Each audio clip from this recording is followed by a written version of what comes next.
మిత్రులకు నమస్కారం. అందరికీ అంతర్జాతీయ యోగా దినోత్సవ శుభాకాంక్షలు. నేను ఈ మధ్య 2 వీడియోలు చేశాను.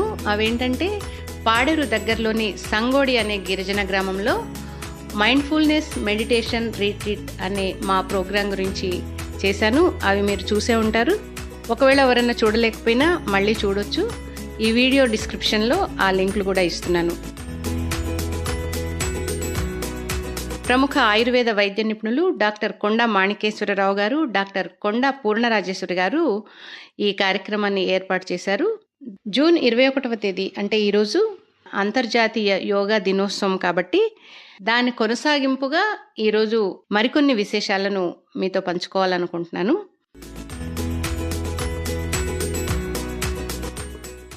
డాక్టర్ గారు ఈ ప్రోగ్రాంని 2 భాగాలుగా విభజించారు.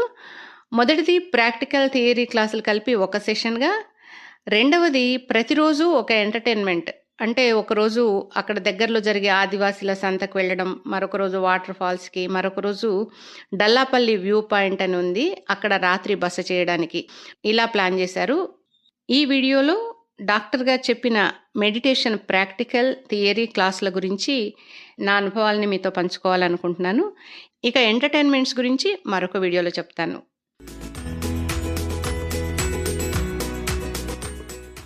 మేము వెళ్ళిన మరుసటి రోజు అంటే మే 23వ తేదీన సాయంత్రం 7 గంటలకు సార్ థియరీ క్లాస్ జరిగింది. ఈ కార్యక్రమానికి వివిధ ప్రాంతాల నుంచి మేము 11 మంది యోగ సాధకులము హాజరయ్యాము. ముందుగా అందరం ఒకరినొకరం పరిచయం చేసుకున్నాం. ఆ తర్వాత సార్ క్లాస్ చెప్పారు. ఇందులో పూర్వకాలం నుంచి మన మేధస్సు ఎలా అభివృద్ధి చెందింది అనే టాపిక్ మీద చాలా లోతైన విశ్లేషణతో క్లాస్ జరిగింది. ఫిష్, రెపటైల్స్, మ్యామల్స్, హ్యూమన్ బ్రెయిన్ వీటి పరిణామ క్రమం గురించి చాలా చక్కగా వివరించారు. క్లాస్ ఆద్యంతం కూడా ఎంతో ఆసక్తికరంగా జరిగింది. తర్వాత తిరుపతి నుంచి వచ్చిన ఆర్టిస్ట్ కిరణ్ కుమార్ గారు తను వేసిన పశుపతి సీల్ అనే చిత్రపటాన్ని డాక్టర్ గారులకి బహుకరించారు. ఆ తర్వాత అందరం రాత్రి భోజనాలు ముగించుకొని విశ్రాంతి తీసుకున్నాం. అలా మొదటి రోజు కార్యక్రమం ముగిసింది.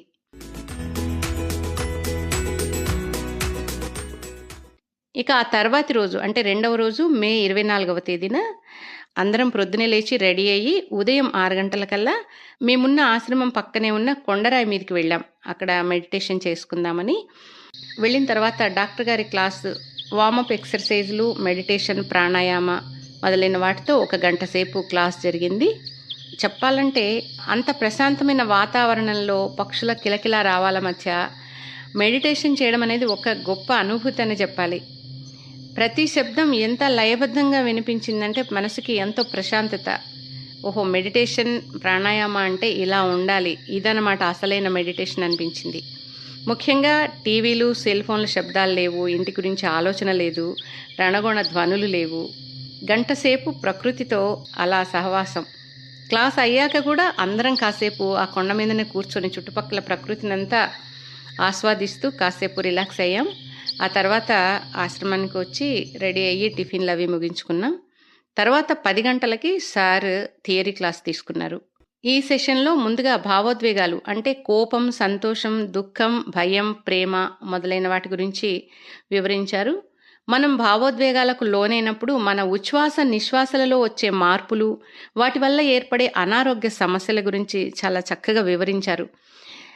ఉదాహరణకి మనం ఒక తోటలో ఒక గులాబీ పువ్వును చూసామనుకోండి, దాన్ని కోద్దామనిపిస్తుంది, కానీ ఎవరైనా చూస్తారేమో అని వెంటనే మళ్ళీ ఆలోచిస్తాం. అంటే ఇలా ఒక ఆలోచన 10 ఆలోచనలకి దారి తీస్తుంది అనే విషయాన్ని ఉదాహరణలతో సహా వివరించారు. నిజమే కదా, మనకు వచ్చే ఒక ఆలోచన మళ్ళీ వెనక ఒక 10 ఆలోచనల్ని క్రియేట్ చేస్తుంది. దీన్ని మనం బ్రేక్ చేయాలి అని చెప్పారు. అంటే ఈ జంక్షన్ని మనం బైఫర్కేట్ చేయగలగాలి. ఆలోచన వర్సెస్ ఆలోచనలు అనేదాన్ని మనం గమనించాలి అని చెప్పేసి ఉదాహరణలతో సహా వివరించారు. అలాగే మరొక అంశం ఏంటంటే 25 పంచవింశతి తత్వాల గురించి కూడా చెప్పారు. పంచభూతాలు మనకు తెలిసినవే ఆకాశం, గాలి, నిప్పు, నీరు, భూమి. అలాగే కర్మేంద్రియాలు అంటే మనం పనులు చేసుకోవడానికి ఉపయోగపడే ఇంద్రియాలు, చేతులు, కాళ్ళు, వాక్కు, జెనిటల్స్, యానస్ ఇవి. అలాగే జ్ఞానేంద్రియాలు కళ్ళు, చెవులు, ముక్కు, నాలుక, చర్మం. ఇక శబ్ద, స్వర, రూప, రస, గంధ తత్వాలు వీటన్నింటి గురించి కూడా వివరించారు. ఈ తత్వాలు ఎలాంటి విధులు నిర్వర్తిస్తాయి అనేది కూడా చెప్పారు. చాలా లోతైన విశ్లేషణతో క్లాస్ జరిగింది. ఈ టాపిక్స్తో పాటు మధ్యలో చిన్న చిన్న పిట్టకథలు, జోకులు, నవ్వులు, ప్రశ్నలు, సందేహాలు, సమాధానాలు, ఇలా క్లాస్ ఆద్యంతం విజ్ఞానదాయకంగా, వినోదాత్మకంగా సాగింది. క్లాస్ అయ్యాక అందరం భోజనం చేసి కాసేపు విశ్రాంతి తీసుకున్నాం.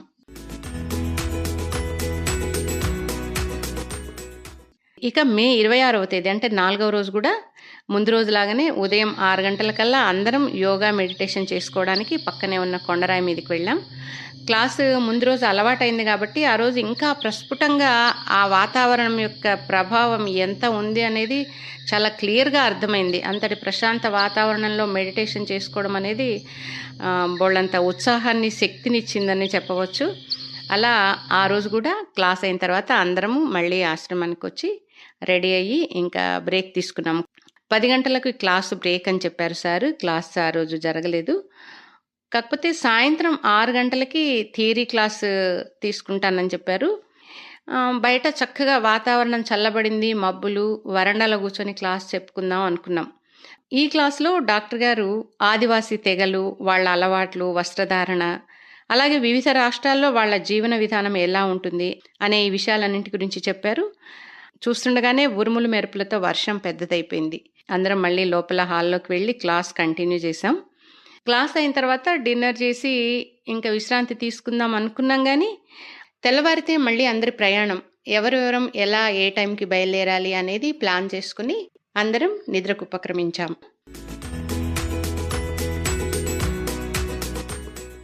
5వ రోజు అంటే 27వ తేదీన ఇంకా అందరి ప్రయాణం కాబట్టి సార్ క్లాసు ఉదయం 6 గంటలకే చెప్తానన్నారు. ఇందులో ఈ 5 రోజుల అనుభవాలు, అభిప్రాయాలు పంచుకుందాం అనుకున్నాం. కానీ ఉదయం 6 గంటలకే మా బ్యాచ్లో రాజుగారు, అనంతలక్ష్మి గారు, సుబ్రహ్మణ్యం గారు వాళ్ళు బయలుదేరిపోయారు. ఇంకా మిగతా వాళ్ళం కూడా వెళ్ళే ఏర్పాట్లు, బయలుదేరాలి ఈ ఆలోచనలో పడ్డాం. ఇదంతా గమనించిన డాక్టర్ గారు ఏమన్నారంటే, వెళ్ళిన తర్వాత మీ అభిప్రాయాలని, అనుభవాలని ఫోన్ ద్వారా పంచుకోండి అన్నారు. అలా ఆ రోజు ఉదయం క్లాసు ముగిసింది. ఆ తర్వాత టిఫిన్ చేసి నేను, కిరణ్ కుమారి గారు, వరలక్ష్మి గారు బయలుదేరిపోయాం. మా తర్వాత పద్మావతి గారు, మాధవి గారు, లీలక్కయ్య గారు, శ్రీనివాస్ గారు వీళ్ళంతా బయలుదేరారు. ఆ తర్వాత డాక్టర్ గారు, మేడం గారు బయలుదేరారు. ఇలా ఈ 5 రోజుల తీపి జ్ఞాపకాలను తలుచుకుంటూ అందరం మళ్ళీ యాంత్రిక జీవితంలోకి వచ్చిపడ్డాం. ఒక రకంగా చెప్పాలంటే రియల్ జంగిల్లో నుంచి కాంక్రీట్ జంగిల్లోకి వచ్చిపడ్డాం అన్నమాట. ముఖ్యంగా చెప్పుకోవాల్సిన మరొక విషయం ఏంటంటే, ఈ 5 రోజులు మేమందరం కలిపి గడిపిన ప్రతి క్షణం, ప్రతి దృశ్యం కూడా ఆనందించదగినది, ఆస్వాదించదగినదని చెప్పాలి. ఈ కార్యక్రమ రూపకర్తలైన డాక్టర్ మాణికేశ్వరరావు గారికి, డాక్టర్ పూర్ణరాజేశ్వరి గారికి వేల వేల నమస్కారాలు. ఈ ప్రోగ్రాంని విజయవంతం చేయడానికి వాళ్ళు పడిన శ్రమ, వెచ్చించిన సమయం వెలకట్టలేనిది. కేవలం ప్రోగ్రాం వరకే కాదు, మళ్ళీ ఎవరిళ్లకు వాళ్ళం చేరేంత వరకు ఏ ఇబ్బంది కలగకుండా అడుగడుగునా శ్రద్ధ తీసుకున్నారు. వారి గొప్ప మనసుకు ధన్యవాదాలు. ఇక మా యోగ సాధకుల్లో ఒకరైన మోహన్ గారు ఈ ప్రాంతం వాడు కావడం నిజంగా మా అదృష్టమని చెప్పాలి. తనకు ఆ ప్రాంతం గురించి అవగాహన ఉంది కాబట్టి మాకు కావలసిన అన్ని ఏర్పాట్లను తను దగ్గరుండి చూసుకున్నారు. మేము సంతృప్తిగా, ఆనందంగా గడపడానికి తన విలువైన సమయాన్ని మా కోసం వెచ్చించారు. మోహన్ గారికి ప్రత్యేక ధన్యవాదాలు. అలాగే మేము బస చేసిన ఆశ్రమం సిబ్బంది కూడా మాకు కావలసిన ఏర్పాట్లను దగ్గరుండి మరీ చూసుకున్నారు. వాళ్ళు ఉదయం టిఫిను, భోజనము, రాత్రి డిన్నర్తో సహా అన్నీ ఎంతో ఓపికగా, రుచిగా వండి పెట్టారు. అలాగే ప్రతిరోజు రకరకాల ఔషధాలతో చక్కని కషాయం చేసి ఇచ్చేవారు. వారందరికీ కూడా ప్రత్యేక ధన్యవాదాలు. మరొకసారి అందరికీ అంతర్జాతీయ యోగా దినోత్సవ శుభాకాంక్షలు. తిరిగి మరొక వీడియోలో మళ్ళీ కలుసుకుందాం. నమస్తే.